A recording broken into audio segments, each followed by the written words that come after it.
પિતૃદોષ હોય? બોલો, આમાંથી કેટલાય પિતૃદોષની પૂજા કરાવડાવી છે?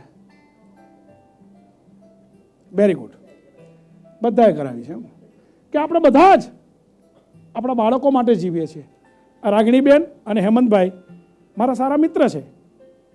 એમનો પણ કંઈ સવાલ હોય તો બાળકો માટે જ હોય છે. તો જો જીવતા જીવ મા બાપ છોકરાઓ માટે અછો વાના કરતા હોય તો તમને લાગે છે કે મર્યા પછી મા બાપ કંઈ તકલીફ આપે?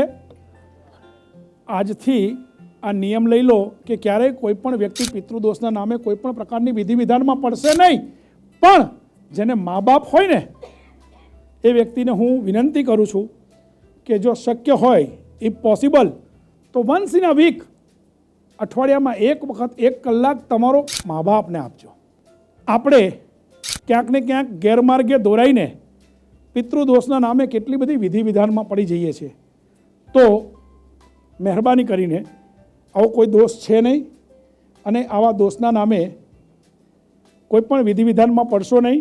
બસ માત્ર એટલું યાદ રાખો, મંદિરે નહીં જવાય તો ચાલશે, મંદિરે નહીં જવાય તો ચાલશે. વન્સ ઇન અ વીક, અઠવાડિયામાં એક વખત મા બાપને 1 કલાકનો સમય આપજો. જય માતાજી.